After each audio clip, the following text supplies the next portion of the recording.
ਗੁਰੂ ਰਾਮਦਾਸ ਸਾਹਿਬ ਜੀ ਮਹਾਰਾਜ ਪਾਵਨ ਪਵਿੱਤਰ ਉਪਦੇਸ਼ ਦੀ ਦਾਤ ਬਖਸ਼ਿਸ਼ ਕਰ ਰਹੇ ਹਨ। ਇਹ ਪਾਵਨ ਪਵਿੱਤਰ ਉਪਦੇਸ਼ ਚੱਲ ਰਹੀ ਲੜੀਵਾਰ ਕਥਾ 78 ਅੰਗ ਤੇ ਸਤਿਗੁਰਾਂ ਦੀ ਬਖਸ਼ਿਸ਼ ਦਾ ਸਦਕਾ ਪਾਵਨ ਸ਼ਬਦ ਗੁਰੂ ਰਾਮਦਾਸ ਸਾਹਿਬ ਮਹਾਰਾਜ ਦੀ ਬਖਸ਼ਿਸ਼ ਹੈ। ਸੰਤ ਉਚਾਰਨ ਕੀਤੇ ਹਨ। ਕਰ ਦੂਜਾ ਦੂਸਰੇ ਘਰ ਸੁਰਤਾਰ ਚ ਗਾਉਣ ਦਾ ਹੁਕਮ ਕਰਦੇ ਨੇ। ਛੰਦ ਤੋਂ ਭਾਵ ਹੁੰਦੀ ਛੰਦ ਦੀ ਚਾਲ ਹੈ। ਕਾਵ ਅਤੇ ਛੰਦ ਨੂੰ ਮਿਲਾ ਕਰਕੇ ਛੰਦ ਉਚਾਰਨ ਕੀਤਾ ਹੈ। ਮਹਾਰਾਜ ਇਸ ਬਾਣੀ ਅੰਦਰ ਜਿੱਥੇ ਵੀ ਛੰਦ ਤੋਂ ਭਾਵ ਪਰਮੇਸ਼ਰ ਦਾ ਜਸ ਉਚਾਰਨ ਕਰਦੇ ਹਨ। ਛੰਦ ਵਿੱਚ ਰਹਾਉ ਦੀਆਂ ਪੰਕਤੀਆਂ ਨਹੀਂ ਆਉਂਦੀਆਂ ਹੁੰਦੀਆਂ। ਸੋ ਇਹ ਸਤਿਗੁਰੂ ਮਹਾਰਾਜ ਦੀ ਸੁਤੰਤਰਤਾ ਹੈ ਕਿ ਜੇ ਰਹਾਉ ਦੀ ਪੰਕਤੀ ਉਹ ਆਪ ਲਿਖ ਵੀ ਦੇਣ, ਪਰ ਸੰਤਾਂ ਵਿੱਚ ਰਹਾਉ ਦੀਆਂ ਪੰਕਤੀਆਂ ਨਹੀਂ ਆਉਂਦੀਆਂ। ਇਸ ਕਰਕੇ ਸ਼ਬਦ ਦਾ ਪ੍ਰਯੋਜਨ ਪਹਿਲੀਆਂ ਪੰਕਤੀਆਂ ਵਿੱਚ ਹੀ ਹੁੰਦਾ ਹੈ। ਇੱਕ ਓੰਕਾਰ ਸਤਿਗੁਰ ਪ੍ਰਸਾਦ। ਓੰਕਾਰ ਜੋ ਕੇਵਲ ਇੱਕੋ ਇੱਕ ਹੈ। ਸਤਿਗੁਰਾਂ ਦੀ ਪ੍ਰਸਾਦ ਹੁੰਦੀ ਕਿਰਪਾ। ਸਤਿਗੁਰਾਂ ਦੀ ਕਿਰਪਾ ਦੁਆਰਾ ਹੀ ਓੰਕਾਰ ਦੀ ਪ੍ਰਾਪਤੀ ਹੁੰਦੀ ਜੀਵ ਨੂੰ। ਸੋ ਇਸ ਤਰ੍ਹਾਂ ਮੰਨ ਲਓ ਕਿ ਪਰਮੇਸ਼ਰ ਦੀ ਪ੍ਰਾਪਤੀ ਕਰਨ ਵਾਲਾ ਜਗਿਆਸੂ ਜਿਵੇਂ ਬੇਨਤੀ ਕਰਦਾ ਹੈ, ਮੁੰਦ ਇਆਣੀ ਪੀੜੈ ਕਿਉਂ ਕਰ ਹਰ ਦਰਸ਼ਨ ਪਿਖੈ। ਜੀਵ ਰੂਪ ਜੋ ਮੁੰਦ ਹੁੰਦੀ ਇਸਤਰੀ, ਪਤੀ ਦੀ ਪ੍ਰਾਪਤੀ ਦਾ ਸ਼ੌਂਕ ਹੋਣਾ ਪਰ ਚੱਜ ਨਾ ਹੋਣਾ, ਪਰਮੇਸ਼ਰ ਦੇ ਮਿਲਣ ਦੀ ਇੱਛਾ ਹੋਣੀ ਪਰ ਚੱਜ ਨਹੀਂ ਕਿ ਮਿਲਣਾ ਕਿਵੇਂ। ਮਹਾਰਾਜ ਕਹਿੰਦੇ ਜੀਵ ਰੂਪ ਇਸਤਰੀ ਮਾਤ ਲੋਕ ਰੂਪ ਇਹ ਜਿਹੜਾ ਹੁੰਦਾ ਪੇਕੇ ਘਰ ਵਿੱਚ ਇਆਣੀ ਅਗਿਆਤ ਹੋ ਰਹੀ ਹੈ, ਬਿਨਾਂ ਸੋਝੀ ਤੋਂ ਬੈਠੀ ਹੈ, ਭੁੱਲਿਆ ਹੋਇਆ ਹੈ ਮਰਨਾ। ਸੋ ਆਪ ਕਿਰਪਾ ਕਰਕੇ ਦੱਸੋ ਇਹ ਇਸਤਰੀ ਜੋ ਜੀਵ ਰੂਪ ਇਸਤਰੀ ਹੈ, ਜਗਿਆਸੂ ਹੈ, ਹਰੀ ਪਤੀ ਪਰਮਾਤਮਾ ਦਾ ਦਰਸ਼ਨ ਕਿਸ ਤਰੀਕੇ ਨਾਲ ਇਹਨੂੰ ਹੋ ਸਕਦਾ। ਸਤਿਗੁਰੂ ਮਹਾਰਾਜ ਜੀ ਉੱਤਰ ਦਿੰਦਿਆਂ ਫਰਮਾਉਂਦੇ ਨੇ ਕਿ ਇਹ ਤਾਂ ਭਾਈ ਪਰਮਾਤਮਾ ਦੀ ਮਿਹਰ ਹੀ ਹੁੰਦੀ ਹੈ। ਹਰ ਹਰ ਆਪਣੀ ਕਿਰਪਾ ਕਰੇ, ਗੁਰਮੁਖ ਸਾਹੁਰੜੈ ਕੰਮ ਸਿੱਖੈ। ਦੁੱਖਾਂ ਦੇ ਨਾਸ਼ ਕਰਨ ਵਾਲਾ ਵਾਹਿਗੁਰੂ ਜੋ ਹੈ ਨਾ, ਉਹ ਜੇ ਆਪਣੀ ਕਿਰਪਾ ਦ੍ਰਿਸ਼ਟੀ ਕਰੇ, ਮਿਹਰ ਦੀ ਨਿਗਾਹ ਨਾਲ ਕਿਤੇ ਤੱਕ ਲਵੇ ਜੀਵ ਵੱਲ, ਇਹ ਉਹਦੀ ਰਜਾ ਹੀ ਹੈ। ਬਸ ਆਸ ਲਾ ਕੇ ਰੱਖੀਏ ਪਰਮਾਤਮਾ ਤੇ ਕਿ ਸਾਡੇ ਤੇ ਵੀ ਇੱਕ ਦਿਨ ਕਿਰਪਾ ਦ੍ਰਿਸ਼ਟੀ ਨਾਲ ਤੱਕੋ, ਮਿਹਰ ਕਰੋ, ਤਾਂ ਹੀ ਮਹਾਰਾਜ ਕਿਰਪਾ ਕਰਦੇ ਨੇ। ਫਿਰ ਜੀਵ ਰੂਪ ਇਸਤਰੀ ਜਿਹੜੀ ਹੈ ਗੁਰਮੁਖ ਤੋਂ ਭਾਵ ਗੁਰਾਂ ਦੁਆਰਾ ਸਾਹੁਰੜਾ ਹੁੰਦਾ ਪਰਲੋਕ ਘਰ ਵਿੱਚ, ਇਸ ਦੁਨੀਆ ਵਿੱਚ ਸੁੱਖ ਦੇ ਸਹਿਤ ਵਸਣ ਦੇ ਕੰਮ ਸਿੱਖਦੀ ਹੈ। ਸਾਹੁਰੜਾ ਨਾਮ ਪਰਲੋਕ ਦਾ ਹੈ। ਪਰਲੋਕ ਦਾ ਭਾਵ ਲੋਕਾਂ ਤੋਂ ਪਰੇ ਜੋ ਪਰਮਾਤਮਾ ਹੈ। ਪ੍ਰਲੋਕ ਪਰੇ ਲੋਕ ਜੋ ਲੋਕਾਂ ਤੋਂ ਪਰੇ ਹੈ, ਉਹਦੀ ਪ੍ਰਾਪਤੀ ਦੇ ਕੰਮ ਨੂੰ ਸਿੱਖਦੀ ਹੈ ਸਤਿਗੁਰਾਂ ਦੇ ਕੋਲੋਂ। ਸਾਹੁਰੜਾ ਕੰਮ ਸਿੱਖੈ ਗੁਰਮੁਖ ਹਰ ਹਰ ਸਦਾ ਧਿਆਏ। ਗੁਰਾਂ ਦੁਆਰਾ ਪਰਲੋਕ ਰੂਪੀ ਸਹੁਰੇ ਘਰ ਵਿੱਚ ਸੁੱਖ ਨਾਲ ਵਸਣ ਦੇ ਕੰਮ ਸਿੱਖਦੀ ਹੈ। ਸਾਹੁਰੜਾ ਨਾਮ ਪਰਲੋਕ ਦਾ ਹੈ। ਲੋਕਾਂ ਤੋਂ ਪਰੇ ਜੋ ਪਰਮਾਤਮਾ ਉਹਦੀ ਪ੍ਰਾਪਤੀ ਦੇ ਕੰਮ ਸਿੱਖਦੀ ਹੈ। ਇੱਕ ਹੁੰਦਾ ਪੇਈੜਾ ਤੋਂ ਭਾਵ ਪਹਿਲਾਂ ਕਹਿ ਚੁੱਕੇ ਨੇ ਪੇਕੇ। ਇਸੇ ਤਰ੍ਹਾਂ ਸਾਹੁਰੜਾ ਪਰਲੋਕ। ਗੁਰਾਂ ਦੁਆਰੇ ਸਦਾ ਹੀ ਹਰ ਹਰ ਨਾਮ ਨੂੰ ਧਿਆਉਂਦੀ ਰਹਿੰਦੀ ਹੈ। ਸੋ ਜਿਵੇਂ ਇੱਕ ਲੜਕੀ ਆਪਣੇ ਪੇਕੇ ਘਰ ਦੇ ਵਿੱਚ ਜਿੰਨਾ ਵੇਸਲਾਪਣਾ ਦਿਖਾ ਦਿੰਦੀ ਹੈ, ਕੰਮ ਨਹੀਂ ਕਰਦੀ, ਕੰਮ ਸਿੱਖਦੀ ਨਹੀਂ, ਓਨਾ ਹੀ ਅੱਗੇ ਜਾ ਕੇ ਤੰਗ ਹੋਣਾ ਪੈਂਦਾ। ਤਾਨੇ ਮੇਣੇ ਸਹਿਣੇ ਪੈਂਦੇ ਨੇ ਕਿ ਮਾਂ ਨੇ ਕੁਝ ਸਿਖਾਇਆ ਨਹੀਂ ਤੈਨੂੰ। ਪਰ ਜੇ ਸਿੱਖੀ ਹੋਵੇ ਤਾਂ ਸਹੁਰੇ ਘਰ ਜਾ ਕੇ ਜਸ ਹੁੰਦਾ। ਮਹਾਰਾਜ ਕਹਿੰਦੇ ਇਸੇ ਤਰ੍ਹਾਂ ਇਸ ਲੋਕ ਵਿੱਚ ਰਹਿੰਦਿਆਂ ਹੋਇਆਂ ਜਿਨ੍ਹਾਂ ਨੇ ਗੁਰਸਿੱਖੀ ਦਾ ਸਿੱਖਣਾ ਕੀਤਾ ਹੈ, ਗੁਰ ਮਰਿਆਦਾ ਕਮਾਈ ਹੈ, ਅਣਥੱਕ ਸੇਵਾ ਕੀਤੀ ਹੈ, ਗੁਰੂ ਗ੍ਰੰਥ ਸਾਹਿਬ ਮਹਾਰਾਜ ਦੀ ਸੰਗਤ ਦੀ, ਫਿਰ ਸਿਮਰਨ ਕੀਤਾ ਰਾਤ ਨੂੰ ਬੈਠ ਕੇ, ਸਵਾਸ ਸਵਾਸ ਬਿਰਥਾ ਨਾ ਜਾਣ ਦਿੱਤਾ, ਉਹਦੇ ਮਸਤਕ ਉੱਤੇ ਮਣੀ ਚਮਕ ਪੈਂਦੀ। ਅਤੇ ਪਰਲੋਕ ਦੇ ਵਿੱਚ ਜਾ ਕੇ ਉਹਦਾ ਜਸ ਹੁੰਦਾ ਹੈ, ਸੋਭਾ ਹੁੰਦੀ ਹੈ।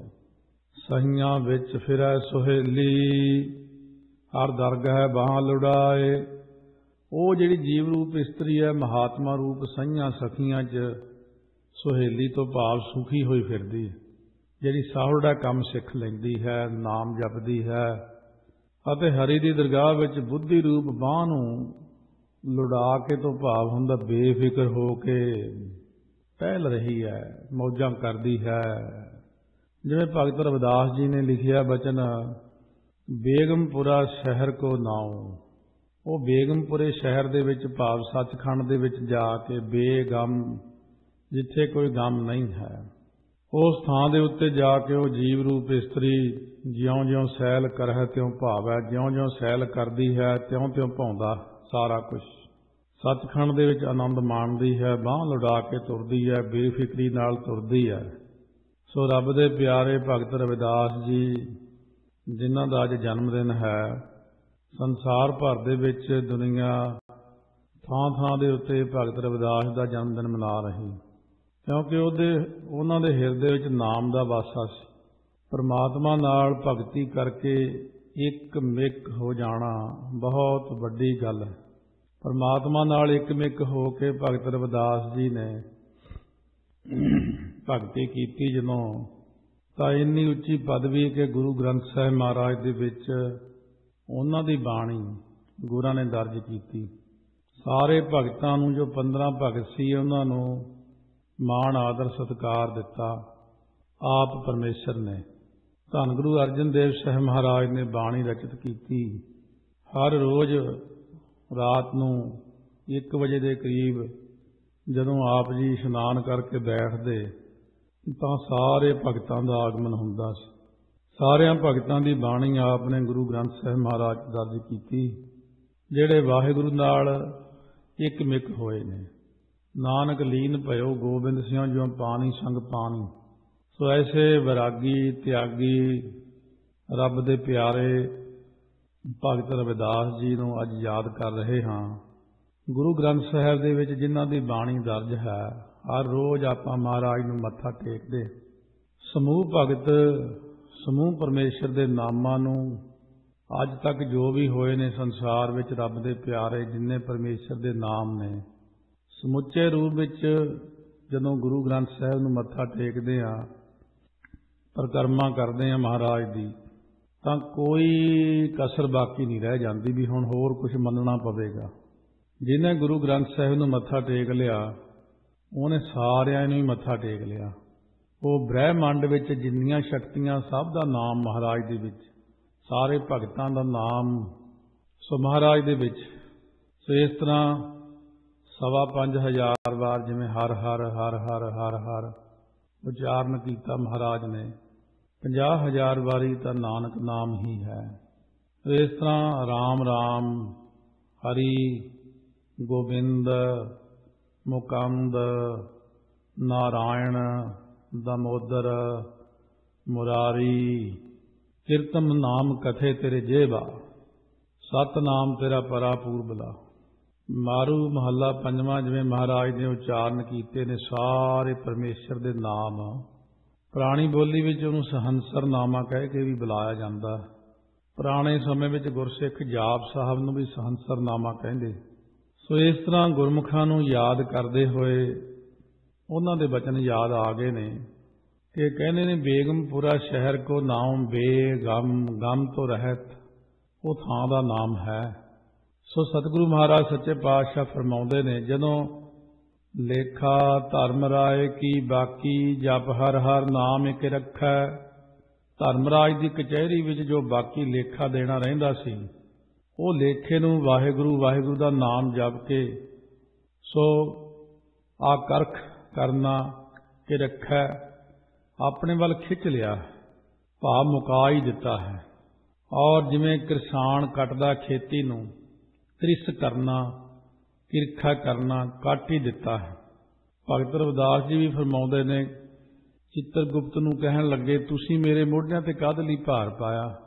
ਕਹਿੰਦੇ ਜੀ, ਸਾਨੂੰ ਪਰਮਾਤਮਾ ਦਾ ਹੁਕਮ ਹੈ ਕਿ ਹਰੇਕ ਦੇ ਮੋਢਿਆਂ ਤੇ ਅਸੀਂ ਬੈਠਦੇ ਹਾਂ, ਖੱਬੇ ਸੱਜੇ, ਚਿੱਤਰ ਤੇ ਗੁਪਤ। ਇੱਕ ਜਣਾ ਦਿਨ ਦੀ ਸਾਰੀ ਕਿਰਿਆ ਲਿਖਦਾ, ਇੱਕ ਜਣਾ ਰਾਤ ਦੀ ਕਿਰਿਆ ਲਿਖਦਾ। ਭਗਤ ਰਵਿਦਾਸ ਜੀ ਕਹਿਣ ਲੱਗੇ, ਉਰਵਾਰ ਪਾਰ ਕੇ ਦਾਨੀਆਂ ਲਿਖ ਲਿਓ ਆਲ ਪਤਾਲ। ਕਹਿੰਦੇ ਮੇਰਾ ਤੁਸੀਂ ਕੀ ਲਿਖੋਗੇ?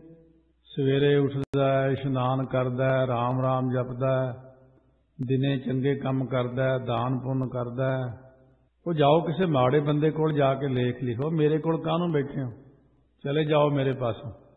ਮੇਰੇ ਹਿਰਦੇ 'ਚ ਤਾਂ ਰਾਮ ਦਾ ਨਾਮ ਵਸਿਆ, ਪਰਮੇਸ਼ਰ ਦਾ ਨਾਮ ਵਸਿਆ। ਸੋ ਇਸ ਕਰਕੇ ਸਾਨੂੰ ਤੁਹਾਡੀ ਲੋੜ ਨਹੀਂ।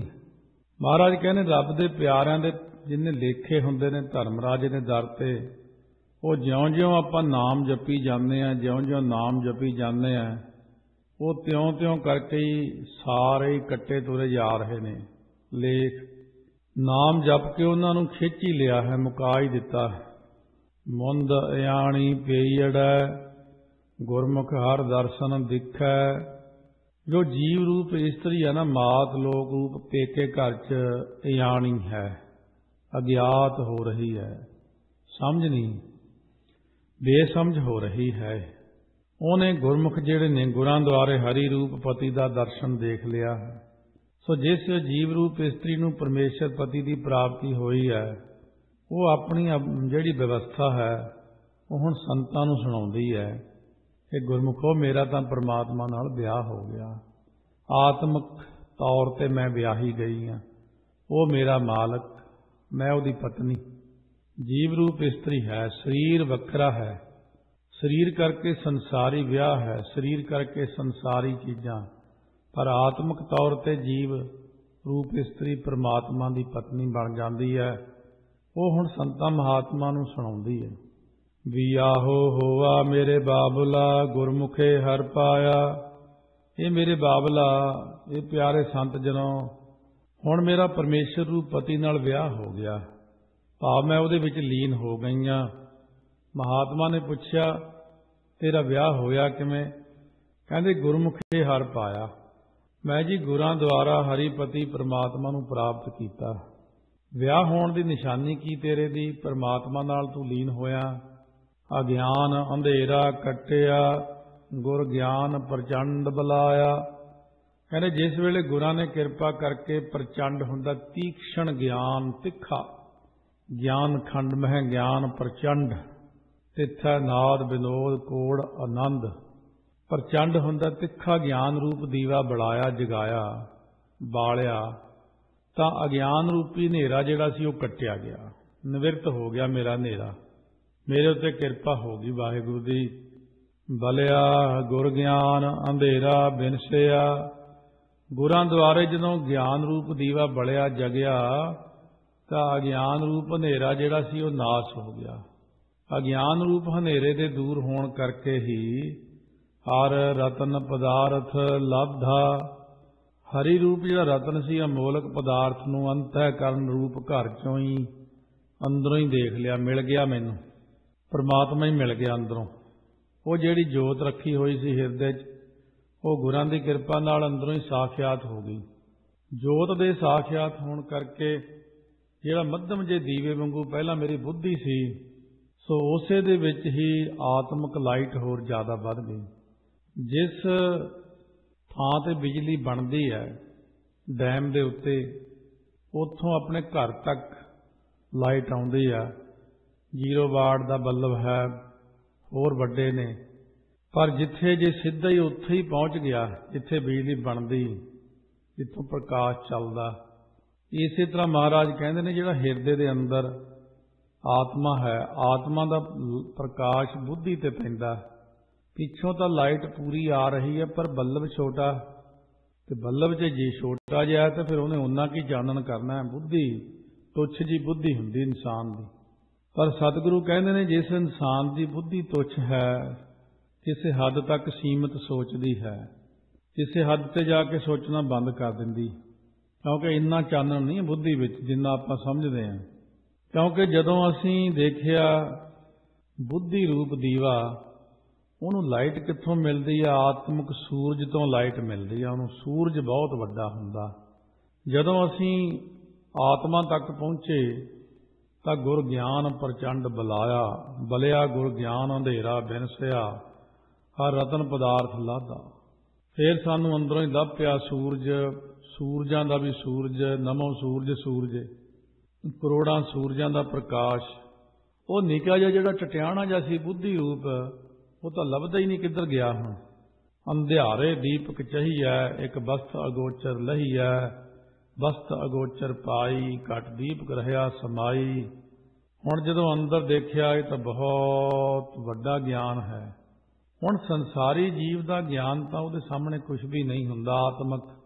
ਆਤਮਿਕ ਗਿਆਨ ਜਿਨ੍ਹਾਂ ਦੇ ਕੋਲ ਹੁੰਦਾ, ਜਦੋਂ ਉਹ ਆਪਣਾ ਗਿਆਨ ਦੁਨੀਆ ਦੇ ਅੱਗੇ ਰੱਖਦਾ, ਫਿਰ ਜਿਹੜਾ ਬੁੱਧੀ ਵਾਲਾ ਗਿਆਨ ਵਾਲਾ ਬੰਦਾ, ਉਹ ਦੁਨੀਆ 'ਚ ਬਹੁਤ ਦੁਨੀਆ ਨੂੰ ਮੰਨਦੀ ਸੀ ਕਿ ਇਹ ਬੰਦੇ ਦੀ ਬੁੱਧੀ ਬਹੁਤ ਜ਼ਿਆਦਾ, ਇਹਨੇ ਬੜੀ ਖੋਜ ਕੀਤੀ, ਬੜਾ ਕੁਛ ਆ ਕੀਤਾ।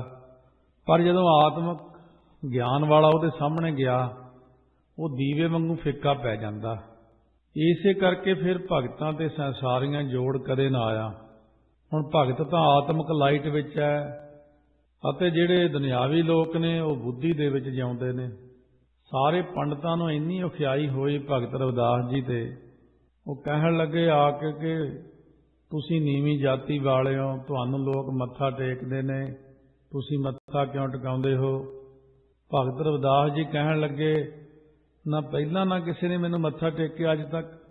ਮੈਂ ਜਦੋਂ ਆਪਣਾ ਕੰਮ ਕਰਦਾ ਸੀ, ਠੀਕ ਹੈ, ਪਰਮਾਤਮਾ ਨੇ ਸਾਨੂੰ ਜਿਵੇਂ ਰੋਜੀ ਰੋਟੀ ਦਿੱਤੀ ਸੀ, ਇਨਸਾਨ ਉਹੀ ਕਰਦਾ।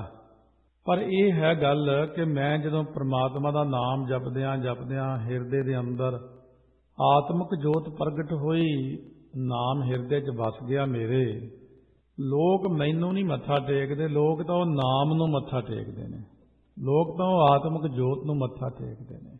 ਇੱਥੋਂ ਤੱਕ ਵੀ ਨਾਲ ਕਹਿੰਦੇ ਨਹੀਂ ਛੋਹ ਸਕਦੇ, ਸ਼ੂਦਰ ਨੇ ਨਾਲ ਬਿਠਾ ਕੇ ਰੋਟੀ ਨਹੀਂ ਖਾਣੀ। ਰਾਣੀ ਝਾਲਾਂ ਬਾਈ ਨੇ 500 ਪੰਡਤ ਨੂੰ ਵੱਖਰਾ ਬਿਠਾ ਕੇ ਪੰਗਤ ਲਾਈ ਉਹਨਾਂ ਦੀ, ਪਰ ਹਰ ਇੱਕ ਦੇ ਨਾਲ ਭਗਤ ਰਵਿਦਾਸ ਬੈਠਾ, ਹਰ ਇੱਕ ਦੇ ਨਾਲ ਬੈਠਾ। ਐਸੀ ਮਾਇਆ ਵਰਤ ਗਈ। ਫਿਰ 500 ਬੁੱਧੀ ਜੀਵੀਆਂ ਨੂੰ ਉੱਠ ਕੇ ਹੱਥ ਜੋੜ ਕੇ ਭਗਤ ਰਵਿਦਾਸ ਨੂੰ ਕਹਿਣਾ ਪਿਆ, ਭਗਤ ਜੀ ਆ ਜਾਓ, ਅਸੀਂ ਹੁਣ ਤੱਕ ਭੁੱਲੇ ਰਹੇ, ਤੁਹਾਨੂੰ ਸਮਝ ਨਹੀਂ ਸਕੇ, ਆਓ ਸਾਡੇ ਨਾਲ ਬੈਠ ਕੇ ਪ੍ਰਸ਼ਾਦਾ ਛਕੋ।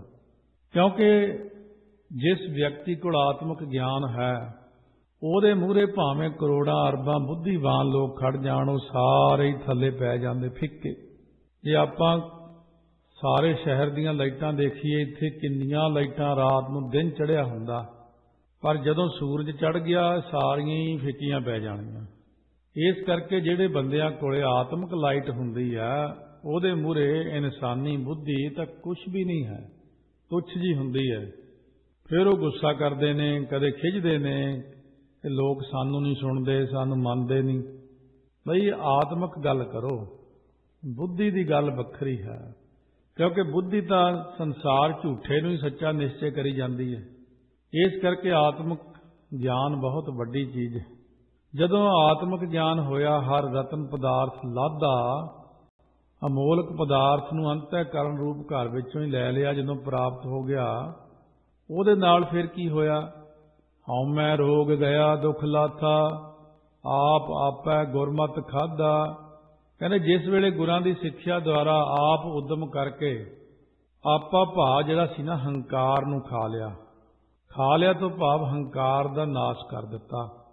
ਹੰਗਤਾ ਮਮਤਾ ਰੂਪੀ ਰੋਗ ਮੇਰਾ ਦੂਰ ਹੋ ਗਿਆ। ਹਉਮੈ ਰੋਗ ਗਿਆ, ਹਉਮੈ ਦੀਰਘ ਰੋਗ ਹੈ, ਦੁੱਖ ਲਾਥਾ। ਹਉਮੈ ਦੇ ਦੂਰ ਹੋਣ ਕਰਕੇ ਜਨਮ ਮਰਨ ਦਾ ਮੇਰਾ ਦੁੱਖ ਲੈ ਗਿਆ। ਤਾਂ ਆਪਣੇ ਸਰੂਪ ਨੂੰ ਆਪ ਹੀ ਖਾਧਾ ਤੋਂ ਭਾਵ ਧਾਰਨ ਕੀਤਾ। ਆਪ ਆਪੈ ਗੁਰਮਤਿ ਖਾਧਾ। ਆਪਣੇ ਸਰੂਪ ਨੂੰ ਫਿਰ ਦੇਖਿਆ, ਹਉਮੈ ਵਿਚਕਾਰ ਇੱਕ ਪਰਦਾ ਸੀ, ਕੰਧ ਸੀ, ਕਿਵ ਸਚਿਆਰਾ ਹੋਈਐ, ਕਿਵ ਕੂੜਾ ਟੁੱਟੈ ਪਾਲ, ਹੁਕਮ ਰਜਾਈ ਚਲਣਾ ਨਾਨਕ ਲਿਖਿਆ ਨਾਲ। ਹੁਣ ਜਦੋਂ ਮੇਰਾ ਹਉਮੈ ਦਾ ਰੋਗ ਦੂਰ ਹੋਇਆ, ਗੁਰਮਤਿ ਦੁਆਰਾ ਅੰਦਰ ਪ੍ਰਕਾਸ਼ ਹੋਇਆ, ਧਾਰਨ ਕੀਤਾ ਮੈਂ ਆਪਣੇ ਸਰੂਪ ਨੂੰ, ਬ੍ਰਹਮ ਰੂਪ ਹੋ ਗਿਆ ਮੈਂ। ਉਸ ਵਕਤ ਵਾਹਿਗੁਰੂ ਦੀ ਕਿਰਪਾ ਹੋਈ, ਵੀ ਆਹੋ ਹੋਆ ਮੇਰੇ ਬਾਬਲਾ, ਗੁਰਮੁਖੇ ਹਰ ਪਾਇਆ, ਅਕਾਲ ਮੂਰਤ ਵਰ ਪਾਇਆ, ਅਬਿਨਾਸੀ ਨਾ ਕਦੇ ਮਰੈ ਨਾ ਜਾਇਆ। ਅਬਿਨਾਸੀ ਹੁੰਦਾ ਨਾਸ ਤੋਂ ਰਹਿਤ, ਅਕਾਲ ਸਰੂਪ ਪਤੀ ਨੂੰ ਪ੍ਰਾਪਤ ਕਰ ਲਿਆ। ਜੋ ਪਤੀ ਨਾ ਕਦੇ ਮਰਦਾ ਹੈ ਨਾ ਜੰਮਦਾ ਹੈ, ਜੋ ਕਦੇ ਮਰਦਾ ਨਹੀਂ ਅਤੇ ਨਾ ਹੀ ਛੱਡ ਕੇ ਜਾਂਦਾ, ਵੈਸਾ ਮੈਂ ਅਕਾਲ ਮੂਰਤ ਵਾਹਿਗੁਰੂ ਪ੍ਰਾਪਤ ਕਰ ਲਿਆ, ਪਤੀ ਪ੍ਰਮਾਤਮਾ। ਵੀ ਆਹੋ ਹੋਆ ਮੇਰੇ ਬਾਬੋਲਾ, ਗੁਰਮੁਖੇ ਹਰ ਪਾਇਆ। ਇੱਥੇ ਪਾਠ ਵਿੱਚ ਇੱਕ ਪਹਿਲੀ ਪੰਕਤੀ ਨਾਲੋਂ ਦੂਜੀ ਜਦੋਂ ਲਿਖਦੇ ਨੇ ਥੋੜਾ ਫਰਕ ਰੱਖ ਲੈਂਦੇ ਨੇ। ਪਹਿਲੀ ਪੰਕਤੀ ਜਦੋਂ ਸ਼ੁਰੂ ਹੋਈ ਸੀ ਲਿਖਿਆ ਸੀ ਵੀ ਆਹੋ ਹੋਆ ਮੇਰੇ ਬਾਬੋਲਾ, ਬੱਬੇ ਨੇ ਔਂਕੜ ਲਾਇਆ ਸੀ। ਦੂਜੀ ਜਦੋਂ ਪੰਕਤੀ ਹੁਣ ਲਿਖੀ ਬਾਅਦ ਵਿੱਚ ਫਿਰ ਬੱਬੇ ਨੂੰ ਹੋੜਾ ਲਾ ਦਿੱਤਾ। ਵੀ ਆਹੋ ਹੋਆ ਮੇਰੇ ਬਾਬੋਲਾ, ਵੀ ਆਹੋ ਹੋਆ ਮੇਰੇ ਬਾਬੋਲਾ, ਗੁਰਮੁਖੇ ਹਰ ਪਾਇਆ। ਇਹ ਪਿਆਰੇ ਬਾਬੋਲਾ ਤੋਂ ਭਾਵ ਪਿਆਰੇ ਸੰਤ ਜਨੋ, ਇਸ ਤਰੀਕੇ ਨਾਲ ਮੇਰਾ ਵਿਆਹ ਹੋ ਗਿਆ, ਮੈਨੂੰ ਗੁਰਾਂ ਦੁਆਰੇ ਹਰੀਪਤੀ ਪਰਮਾਤਮਾ ਦੀ ਪ੍ਰਾਪਤੀ ਹੋ ਗਈ। ਹਰ ਸਤ ਸਤੇ ਮੇਰੇ ਬਾਬੁਲਾ, ਹਰ ਜਨ ਮਿਲ ਜੰਝ ਸੁਹੰਦੀ। ਇਹ ਮੇਰੇ ਬਾਬਲਾ ਪਿਆਰੇ ਸੰਤ ਜਨੋ, ਜਿਸ ਹਰੀ ਰੂਪ ਪਤੀ ਨਾਲ ਮੇਰਾ ਵਿਆਹ ਹੋਇਆ ਨਾ, ਉਸ ਹਰੀਪਤੀ, ਉਹ ਜਿਹੜਾ ਹਰੀਪਤੀ ਪਰਮਾਤਮਾ ਹੈ, ਉਹ ਸਤ ਤੋਂ ਭਾਵ ਨਿਸ਼ਚੇ ਕਰਕੇ ਸਤ ਸਰੂਪ ਹੈ। ਹਰ ਸਤ ਸਤੇ ਮੇਰੇ ਬਾਬੁਲਾ, ਉਸ ਹਰੀ ਦੇ ਜੋ ਸੰਤ ਜਨ ਆ ਕੇ ਮਿਲੇ ਨੇ, ਇਹੋ ਸੋਭਨੀਕ ਜੰਝ ਹੈ ਮੇਰੀ। ਸਾਰੇ ਮਹਾਤਮਾ ਨੇ ਆ ਕੇ ਵਧਾਈਆਂ ਦਿੱਤੀਆਂ, ਧੰਨ ਹੈ ਤੂੰ। ਦੇਵਤੇ ਫੁੱਲਾਂ ਦੀ ਵਰਖਾ ਕਰਦੇ ਨੇ, ਉੱਚੀ ਆਵਾਜ਼ ਵਿੱਚ ਕਹਿੰਦੇ ਨੇ ਧੰਨ ਹੈ ਤੂੰ, ਤੂੰ ਅਕਾਲ ਪੁਰਖ ਦੀ ਹੋ ਗਈ, ਤੂੰ ਅਕਾਲ ਪੁਰਖ ਦੀ ਪਤਨੀ ਬਣ ਗਈ, ਅੱਜ ਤੋਂ ਉਹਦੇ ਵਿੱਚ ਹੀ ਲੀਨ ਹੋ ਗਈ ਹੈ। ਪੇਵਕੜਾ ਹਰ ਜਪ ਸੁਹੇਲੀ, ਵਿੱਚ ਸਾਹੁਰੜਾ ਖਰੀ ਸੁਹੰਦੀ। ਸੋ ਮਹਾਰਾਜ ਸੱਚੇ ਪਾਤਸ਼ਾਹ ਫਰਮਾਉਂਦੇ ਨੇ, ਮਾਤ ਲੋਕ ਰੂਪ ਜਿਹੜਾ ਨਾ ਪੇਕੇ ਘਰ ਵਿੱਚ ਜਿਹੜੀ ਇਸਤਰੀ ਹਰੀ ਨਾਮ ਨੂੰ ਜਪ ਕੇ ਸੁਖੀ ਹੋਈ ਹੈ, ਉਹ ਪਰਲੋਕ ਰੂਪ ਸਹੁਰੇ ਘਰ ਵਿੱਚ ਵੀ ਬੜੀ ਚੰਗੀ ਸੋਭਾ ਵਾਲੀ ਹੁੰਦੀ ਹੈ। ਸਾਹੁਰੜਾ ਵਿੱਚ ਖਰੀ ਸੁਹੰਦੀ, ਜਿਨ ਪੇਵਕੜਾ ਨਾਮ ਸੰਭਾਲਿਆ। ਸੁਹੰਦੀ ਦੇ ਸੱਸੇ ਨੂੰ ਹੋੜਾ ਹੈ। ਕਈ ਵਾਰੀ ਸੱਸੇ ਨੂੰ ਔਂਕੜ ਵੀ ਆ ਜਾਂਦਾ, ਇਉਂ ਧਿਆਨ ਰੱਖਣਾ ਆਪਣਾ ਪੜ੍ਹਦਿਆਂ ਹੋਇਆਂ। ਮਹਾਰਾਜ ਕਹਿੰਦੇ ਉਹ ਪਰਲੋਕ ਰੂਪ ਸਹੁਰੇ ਘਰ ਵਿੱਚ ਖਰੀ ਤੋਂ ਭਾਵ ਚੰਗੀ ਸੋਭਾ ਵਾਲੀ ਹੁੰਦੀ। ਜਿਸ ਜੀਵ ਰੂਪ ਇਸਤਰੀ ਨੇ ਮਾਤ ਲੋਕ ਰੂਪ ਪੇਕੇ ਘਰ ਵਿੱਚ ਹਰੀ ਨਾਮ ਨੂੰ ਯਾਦ ਕੀਤਾ ਸੀ, ਬਹੁਤਾ ਧਨ ਖੱਟਿਆ ਸੀ ਨਾਮ ਦਾ, ਉਹਦੀ ਪਰਲੋਕ ਵਿੱਚ ਬੜੀ ਪੁੱਛਗਿੱਛ ਕਿ ਧਨ ਹੈ ਗੁਰਮੁਖਾ, ਤੋਂ ਇੰਨੀ ਕਮਾਈ ਕਰਕੇ ਆਇਆ ਹੈ, ਧਨ ਹੈ। ਉਹਦੀ ਕਮਾਈ ਦੇ ਅੱਗੇ ਸਾਰੇ ਝੁਕਦੇ ਨੇ, ਧਨ ਹੈ। ਦੁਨਿਆਵੀ ਧਨ ਤਾਂ ਸਾਰੇ ਲੋਕ ਇਕੱਠਾ ਕਰਦੇ ਨੇ, ਦੁਨਿਆਵੀ ਧਨ ਦੇ ਮੂਹਰੇ ਕੌਣ ਝੁਕਦਾ? ਕੋਈ ਵੀ ਨਹੀਂ ਝੁਕਦਾ। ਪਰ ਲੋਕ ਵਿੱਚ ਦੁਨਿਆਵੀ ਧਨ ਨੂੰ ਤਾਂ ਮਾੜਾ ਮੰਨਿਆ ਜਾਂਦਾ, ਪਰ ਨਾਮ ਧਨ ਨੂੰ ਸਾਰੇ ਸਿਰ ਝੁਕਾਉਂਦੇ ਨੇ। ਸਭ ਸਫਲਿਓ ਜਨਮ ਤਿੰਨਾਂ ਦਾ, ਗੁਰਮੁਖ ਜਿਨ੍ਹਾਂ ਮਨ ਜਿਣ ਪਾਸਾ ਢਾਲਿਆ। ਉਹਨਾਂ ਗੁਰਮੁਖਾਂ ਦਾ ਮਨੁੱਖਾ ਜਨਮ ਸਭ ਤਰ੍ਹਾਂ ਕਰਕੇ ਸਫਲਾ ਹੋ ਗਿਆ ਹੈ, ਜਿਨ੍ਹਾਂ ਨੇ ਮਨ ਦੇ ਜਿਤਨੇ ਰੂਪੀ ਪਾਸਾ ਢਾਲ ਲਿਆ, ਜਿਨ੍ਹਾਂ ਨੇ ਮਨ ਨੂੰ ਜਿੱਤ ਕੇ ਸੰਸਾਰ ਵੱਲੋਂ ਮੋਢਾ ਫੇਰ ਲਿਆ, ਆਪਣਾ ਸੰਸਾਰ ਵੱਲ ਨੂੰ ਆਪਣੀ ਕੰਡ ਕਰ ਲਈ। ਜਿਨ੍ਹਾਂ ਨੇ ਮਨ ਨੂੰ ਜਿੱਤ ਕੇ 3 ਗੁਣਾ ਰੂਪੀ ਪਾਸਾ ਢਾਲਿਆ, 3 ਗੁਣਾ ਤੋਂ ਰਹਿਤ ਹੋ ਗਏ ਨੇ, ਤਮੋ ਰਜੋ ਸਤੋ, ਇਹਨਾਂ ਤੋਂ ਰਹਿਤ ਹੋ ਕੇ ਉੱਪਰ ਉੱਠ ਗਏ ਨੇ। ਹਰ ਸੰਤ ਜਨਾ ਮਿਲ ਕਾਰਜ ਸੋਹਿਆ, ਵਰ ਪਾਇਆ ਪੁਰਖ ਆਨੰਦੀ। ਹਰੀ ਦੇ ਸੰਤ ਜਨਾਂ ਨਾਲ ਮਿਲਣੇ ਕਰਕੇ ਮੇਰਾ ਮੁਕਤੀ ਰੂਪ ਕਾਰਜ ਸੋਭਨੀਕ ਹੋ ਗਿਆ, ਮੁਕਤੀ ਰੂਪੀ ਕਾਰਜ ਸਵਰ ਗਿਆ ਹੈ। ਆਨੰਦੀ ਪੁਰਖ ਜੋ ਪ੍ਰਮਾਤਮਾ ਹੈ, ਉਸ ਵਰ ਪਤੀ ਨੂੰ ਮੈਨੇ ਪ੍ਰਾਪਤ ਕਰ ਲਿਆ, ਕਹਿੰਦੇ ਨੇ। ਹਰ ਸਤ ਸਤ ਮੇਰੇ ਬਾਬੋਲਾ, ਹਰ ਜਨ ਮਿਲ ਜੰਝ ਸੁਹੰਦੀ। ਇਹ ਮੇਰੇ ਬਾਬੋਲਾ ਹੋੜੇ ਨਾਲ ਹੈ ਇੱਥੇ। ਇਹ ਪਿਆਰੇ ਸੰਤ ਜਨੋ, ਜਿਸ ਆਨੰਦੀ ਪੁਰਖ ਨਾਲ ਮੇਰਾ ਵਿਆਹ ਹੋਇਆ ਨਾ, ਉਹ ਹਰੀ ਸਤ ਨਿਸ਼ਚੇ ਕਰਕੇ ਸਤ ਸਰੂਪ ਹੈ। ਉਹ ਵਾਹਿਗੁਰੂ ਜੋ ਮਹਾਤਮਾ ਜਨ ਆ ਕੇ ਮਿਲੇ ਨੇ, ਪਰਮਾਤਮਾ ਦੇ ਜੋ ਮਹਾਤਮਾ ਮਿਲੇ ਨੇ, ਉਹੀ ਮੇਰੀ ਜੰਝ ਹੈ। ਇਹਦੇ ਵਿੱਚ ਸਾਧੂ ਜਨ ਨੂੰ ਪਤਾ ਲੱਗ ਜਾਂਦਾ ਕਿ ਅੱਜ ਕਿੱਥੇ ਕਿਰਪਾ ਹੋਈ। ਰਾਤ ਨੂੰ ਜਦੋਂ ਸਮਾਧੀ ਲਾ ਕੇ ਰੱਬ ਦੇ ਪਿਆਰੇ ਬੈਠਦੇ ਨੇ, ਉਹਨਾਂ ਨੂੰ ਕੁੱਲ ਦੁਨੀਆ ਦੇ ਵਿੱਚ ਜਿੱਥੇ ਕੋਈ ਬੈਠਾ ਭਗਤੀ ਕਰਦਾ, ਉਹ ਸਾਰੇ ਇਉਂ ਦਿਖਦੇ ਨੇ ਜਿਵੇਂ ਆਪਾਂ ਨੂੰ ਅਸਮਾਨ ਦੇ ਤਾਰੇ ਦਿਖਦੇ ਹੁੰਦੇ ਨੇ। ਇਸੇ ਤਰ੍ਹਾਂ ਉਹਨਾਂ ਨੂੰ ਪਤਾ ਹੈ ਕਿ ਕਿਹੜਾ ਬੰਦਾ ਭਗਤੀ ਵਾਲਾ, ਕਿਹੜਾ ਨਹੀਂ ਭਗਤੀ ਵਾਲਾ। ਹਰ ਪ੍ਰਭ ਮੇਰੇ ਬਾਬਲਾ, ਹਰ ਦੇਵ ਹੋ ਦਾਨ ਮੈਂ ਦਾਜੋ। ਜਿਵੇਂ ਵਿਆਹ ਦੇ ਮੌਕੇ ਪ੍ਰਤੱਖ ਪਿਓ ਆਪਣੀ ਲੜਕੀ ਨੂੰ ਦਾਜ ਦਾਨ ਦਿੰਦਾ, ਕਹਿੰਦੇ ਤਿਵੇਂ ਹੀ ਮੇਰੇ ਪਿਤਾ ਦੀ ਨਿਆਈ ਬਾਬਲਾ, ਪਿਆਰੇ ਸਤਿਗੁਰੂ, ਵਾਹਿਗੁਰੂ ਵਾਹਿਗੁਰੂ ਜੋ ਪ੍ਰਭੂ ਪਰਮਾਤਮਾ ਰੱਖਿਅਕ ਹੈ, ਉਹਦੇ ਨਾਮ ਰੂਪੀ ਦਾਜ ਦਾ ਦਾਨ ਦੇਣਾ ਕਰੋ। ਲੋਕੀ ਸੰਸਾਰੀ ਦਾਜ ਮੰਗਦੇ ਨੇ। ਮਹਾਰਾਜ ਕਹਿੰਦੇ ਇਹ ਕਦੋਂ ਤੱਕ ਚੱਲੂਗਾ? ਦਾਜ ਲੈਣਾ ਤਾਂ ਨਾਮ ਦਾ ਲਓ। ਮਹਾਰਾਜ ਮੈਨੂੰ ਨਾਮਦਾਨ ਬਖਸ਼ੋ, ਇਹ ਕਿਰਪਾ ਕਰੋ ਮੇਰੇ ਤੇ। ਕਹਿੰਦੇ ਕੱਪੜਾ ਲੀੜਾ ਹੋਰ ਕੁਛ, ਕਹਿੰਦੇ ਕੁਛ ਨਹੀਂ ਚਾਹੀਦਾ। ਹਰ ਕੱਪੜੋ ਹਰ ਸੋਭਾ ਦੇਵਹੁ, ਜਿਤ ਸਬਰੈ ਮੇਰਾ ਕਾਜੋ। ਵਾਹਿਗੁਰੂ ਨਾਮ ਰੂਪੀ ਕੱਪੜਾ ਦਿਓ ਜੀ। ਪ੍ਰੇਮ ਪਟੋਲਾ ਤੈ ਸਹਿ ਦਿੱਤਾ, ਢੱਕਣ ਕੂ ਪਤ ਮੇਰੀ। ਦਾਨਾ ਬੀਨਾ ਸਾਈ ਮੈਂਡਾ, ਨਾਨਕ ਸਾਰ ਨਾ ਜਾਣਾ ਤੇਰੀ। ਅਤੇ ਵਾਹਿਗੁਰੂ ਪ੍ਰਭੂ ਦੀ ਸੋਭਾ ਕਰਨੀ ਦਿਓ, ਮੈਨੂੰ ਪ੍ਰਮਾਤਮਾ ਦੀ ਸੋਭਾ ਕਰਨੀ ਦਿਓ। ਵਾਹਿਗੁਰੂ ਵਾਹਿਗੁਰੂ ਦੀ ਸੋਭਾ ਕਰਨੇ ਰੂਪ ਕੱਪੜਾ ਦਿਓ, ਜਿਸ ਕਰਕੇ ਮੇਰਾ ਮੁਕਤੀ ਰੂਪ ਕਾਰਜ ਸੁਧਰ ਜਾਵੇ। ਦੁਨਿਆਵੀ ਕੱਪੜੇ, ਦੁਨਿਆਵੀ ਚੀਜ਼ਾਂ, ਦੁਨਿਆਵੀ ਪਦਾਰਥ ਮੈਂ ਨਹੀਂ ਮੰਗਦਾ। ਸਤਿਗੁਰੂ ਨੇ ਇੱਥੇ ਦਾਜ ਦਾ ਖੰਡਨ ਵੀ ਕਰ ਦਿੱਤਾ। ਦਾਜ ਦਹੇਜ ਦੇਣੇ ਜਿਹੜੇ ਮਹਾਰਾਜ ਚੰਗਾ ਨਹੀਂ ਮੰਨਦੇ, ਕਿਉਂਕਿ ਲੜਕੀ ਦੇ ਮਾਂ-ਬਾਪ ਬਹੁਤ ਦੁਖੀ ਹੋ ਕੇ ਵਿਚਾਰੇ ਕਰਜ਼ਾ ਚੱਕ ਕੇ ਜਦੋਂ ਚੀਜ਼ਾਂ ਦਿੰਦੇ ਨੇ, ਉਹਦਾ ਕੋਈ ਫਾਇਦਾ ਨਹੀਂ ਹੈ। ਖੁਸ਼ੀ ਨਾਲ ਕੋਈ ਆਪਣੀ ਖੁਸ਼ੀ ਨਾਲ ਹੀ ਕੋਈ ਚੀਜ਼ ਦਿੰਦਾ, ਕਿਸੇ ਕੋਲ ਹੈ ਕਿਸੇ ਕੋਲ ਨਹੀਂ ਹੈ, ਉਹ ਅਲੱਗ ਗੱਲ ਹੈ। ਇਹ ਦੂਸਰੀ ਗੱਲ। ਤੀਸਰੀ, ਉਸ ਤੋਂ ਵੀ ਉੱਪਰ ਕਿ ਅਸੀਂ ਕੁਝ ਲੈਣਾ ਹੀ ਨਹੀਂ, ਸਿਰਫ ਲੜਕੀ ਗੁਰਮੁਖ ਮਿਲ ਜੇ ਬਸ, ਸੁਚੱਜੀ ਹੋਵੇ, ਬਾਣੀ ਪੜ੍ਹਨ ਵਾਲੀ ਹੋਵੇ, ਘਰ ਦਾ ਸੁਧਾਰ ਕਰੇ, ਉੱਚੀ ਕੁਲ ਵਾਲੀ ਹੋਵੇ। ਉੱਚੀ ਕੁਲ ਤੋਂ ਭਾਵ ਕਿ ਉਹਦੇ 'ਚ ਗੁਣ ਉੱਚੀ ਕੁਲ ਵਾਲੇ ਹੋਣ। ਹਰ ਹਰ ਭਗਤੀ ਕਾਜ ਸੁਹੇਲਾ, ਗੁਰ ਸਤਿਗੁਰ ਦਾਨ ਦਿਵਾਇਆ। ਵਾਹਿਗੁਰੂ ਵਾਹਿਗੁਰੂ ਦੀ ਭਗਤੀ ਕਰਨ ਨਾਲ ਮੁਕਤੀ ਰੂਪ ਜਿਹੜਾ ਕਾਰਜ ਸੋਭਨੀਕ ਹੋ ਜਾਂਦਾ। ਗੁਰ ਸਤਿਗੁਰ ਹੈ ਪੂਜਨੀਕ ਸਤਿਗੁਰੂ ਆਪ ਜੀ ਦੇ ਪਾਸੋਂ ਨਾਮ ਭਗਤੀ ਰੂਪ ਦਾਨ ਪਰਮੇਸ਼ਰ ਨੇ ਕਿਰਪਾ ਕਰਕੇ ਦਿਵਾਇਆ। ਭੰਡਾਰਾ ਤਾਂ ਗੁਰਾਂ ਦੇ ਕੋਲ ਹੀ ਹੈ। ਗੁਰ ਸਤਿਗੁਰ ਦਾਨ ਦਿਵਾਇਆ। ਸਤਿਗੁਰਾਂ ਨੇ ਪ੍ਰਮਾਤਮਾ ਤੋਂ ਵੀ ਦਿਵਾਇਆ, ਪ੍ਰਮਾਤਮਾ ਨੇ ਸਤਿਗੁਰਾਂ ਤੋਂ ਦਿਵਾਇਆ ਹੈ। ਇੱਕੋ ਹੀ ਰੂਪ ਹੈ। ਕਿਤੇ ਤਾਂ ਸਤਿਗੁਰੂ ਲਿਖ ਦਿੰਦੇ ਨੇ ਕਿ ਅਸੀਂ ਸਾਡੇ ਕੋਲ ਨਹੀਂ ਕੁਛ, ਅਸੀਂ ਤਾਂ ਪ੍ਰਮਾਤਮਾ ਤੋਂ ਦਿਵਾਉਂਦੇ ਹਾਂ। ਪਰ ਪ੍ਰਮਾਤਮਾ ਕਹਿੰਦੇ ਇਹ ਸਤਿਗੁਰੂ ਰੂਪ ਵੀ ਤਾਂ ਮੇਰਾ ਹੀ ਆ, ਇਹਨਾਂ ਕੋਲ ਹੀ ਸਾਰੇ ਭੰਡਾਰੇ ਦਿੱਤੇ ਨੇ। ਅੱਗੇ ਸਤਿਗੁਰੂ ਕਹਿੰਦੇ ਸੰਤਨ ਰਿਦਾ ਭੰਡਾਰ, ਕਹਿੰਦੇ ਮੇਰੇ ਭੰਡਾਰੇ ਤਾਂ ਸੰਤਾਂ ਕੋਲੇ, ਉਹਨਾਂ ਤੋਂ ਲਓ ਜਾ ਕੇ। ਇਸ ਤਰ੍ਹਾਂ ਵਡਿਆਈ ਦਿੰਦੇ ਨੇ। ਕਹਿੰਦੇ ਮਹਾਰਾਜ ਕਹਿੰਦੇ ਸੰਤ ਮਹਾਤਮਾ ਕਹਿੰਦੇ ਸਾਰੇ ਭੰਡਾਰੇ ਤਾਂ ਸਾਧ ਸੰਗਤ ਵਿੱਚ, ਸੰਗਤ ਕੋਲੋਂ ਭੰਡਾਰਾ ਲੈ ਲਓ। ਖੰਡ ਵਰ ਭੰਡ ਹਰ ਸੋਭਾ ਹੋਈ, ਇਹੋ ਦਾਨ ਨਾ ਰਲੈ ਰਲਾਇਆ। ਹਰੀ ਨਾਮ ਕਰਕੇ ਖੰਡਾਂ ਬ੍ਰਹਿਮੰਡਾਂ ਵਿੱਚ ਹਰ ਤਰ੍ਹਾਂ ਦੀ ਸੋਭਾ ਹੋ ਗਈ ਹੁਣ ਮੇਰੀ। ਇਹ ਨਾਮਦਾਨ ਹੋਰ ਵਿਹਾਰਕ ਦਾਨਾਂ ਨਾਲ ਰਲਾਇਆ, ਰਲਦਾ ਨਹੀਂ। ਐਡੀ ਵੱਡੀ ਚੀਜ਼ ਦੇਤੀ, ਨਾਮ ਦਾ ਦਾਨ ਦੇਤਾ।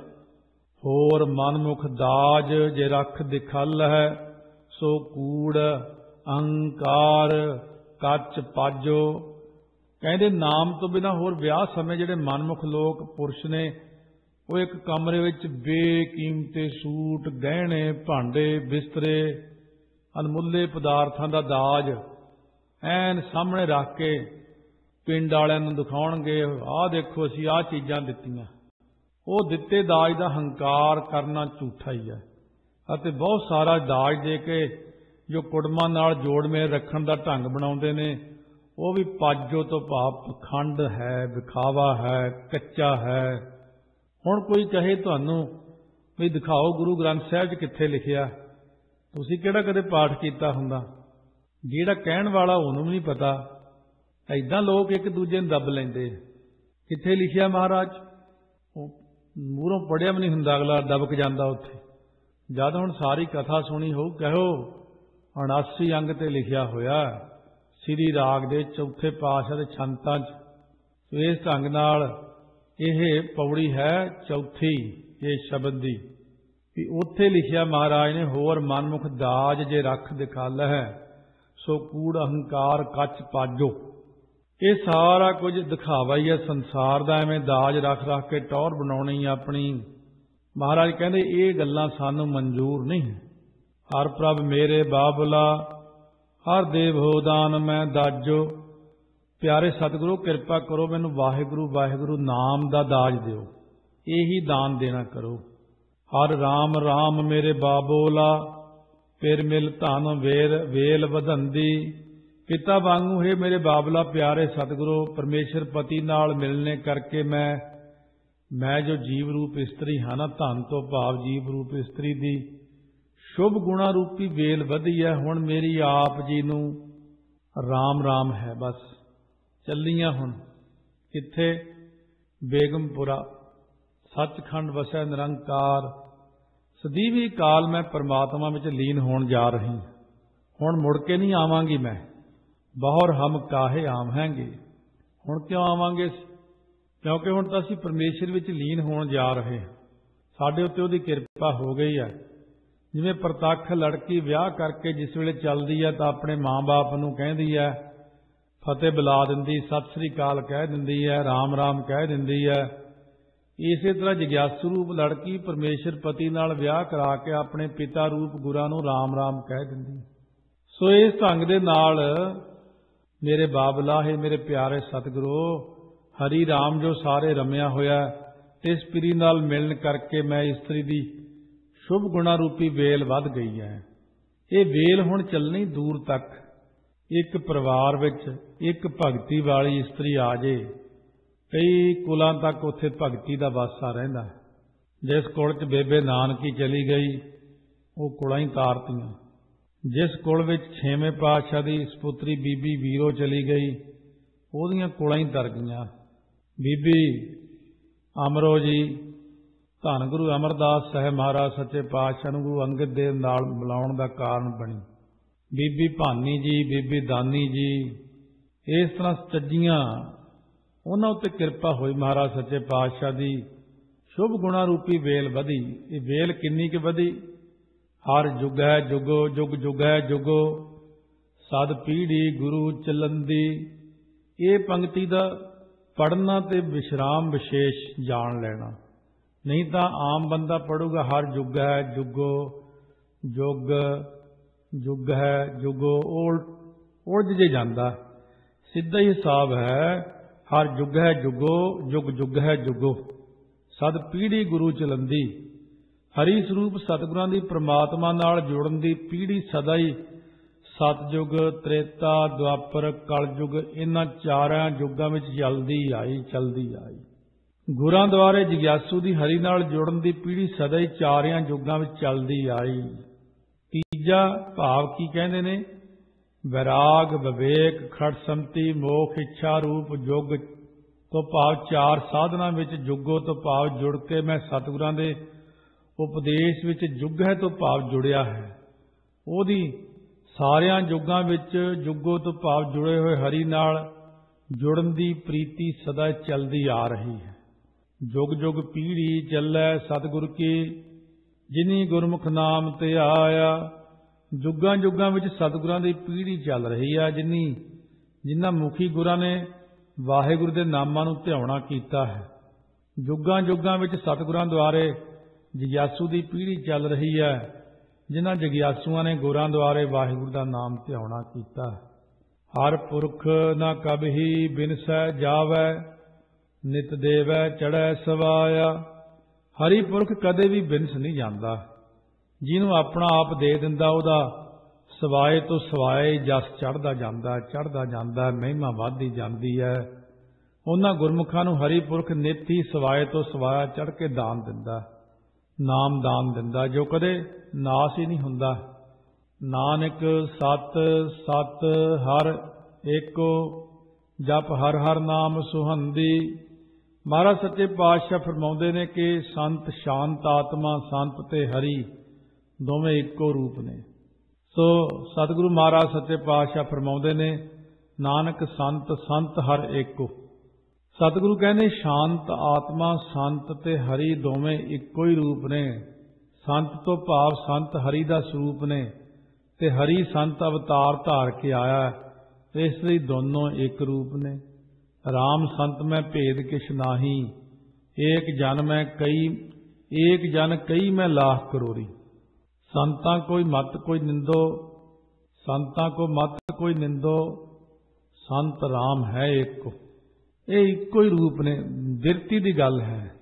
की कह गए भी दुनिया 'च ठग जे पैदा हो गए, इन्हां करके संतां दा नाम बदनाम होया।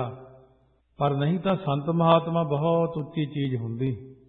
ये हौली हौली हरेक चीज़ नूं लोकी बदनाम कर दिंदे। गुरु नानक देव जी वेले भाई अखर प्रचलित होया। भाई बुढ़ा जी, भाई लहणा जी, भाई भगीरथ जी, भाई मानसुख शाहूकार, भाई बाला जी, भाई कहंदे। हौली हौली फिर भाई अखर की बदनामी करती, क्योंकि भाई अखर लिखा के माड़े काम किए जिन्हां ने। इसे तरह फिर मसनंद अखर शुरू होया। मसनंद नाम गद्दी का। हौली हौली वो मसंद ही बन गए, वो भी बदनाम हो गए। ज्ञानी अखर बहुत उच्चा अखर है। फिर कईयां ने अपना नाम ज्ञानी रखा के पुठे काम किए, ज्ञानी अखर बदनाम हो गया। इसे तरह ही है, लोग जदों देखते हो फलाना नाम बड़ा चलता, वो भी कई लुट्टण दे मारे उहो जिहा नाम लिखा के उस अखर नूं बदनाम कर दिंदे ने। फिर अखर माड़ा नहीं है, बंदे विच माड़े आ गए ने। तो सतगुरु महाराज कहते ने, इस करके परमात्मा दे प्यारे इक्को ही रूप ने। जप हर हर नाम सुहंदी, संतां दी बिरती वाहिगुरु वाहिगुरु नाम जपण विच सुहंदी सोभ नीक हो रही है। हर राम राम मेरे बाबला, फिर मिल धन वेल वधंदी। हे प्यारे गुरु, हरि राम जो सारे रमया होया, उस पति परमात्मा नाल मिलन करके मैं इस्त्री दी शुभ गुणा रूपी वेल वधी है।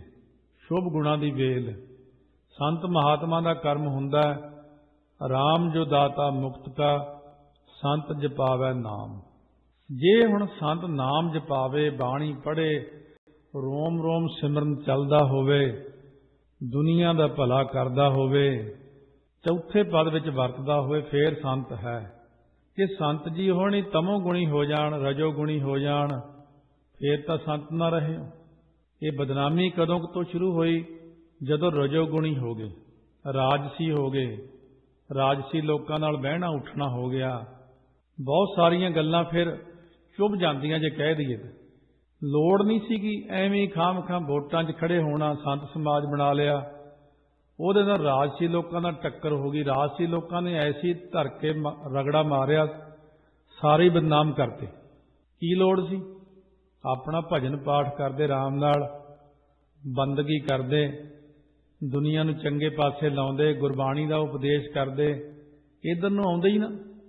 पर इस करके सतगुरु महाराज सच्चे पातशाह कहते ने कि साडा कर्म नहीं है, वो साडी जिहड़ी लाइन है, साधु की लाइन, संतां की लाइन, गुरसिखां की, गुरमुखां की, वो वक्री हुंदी है।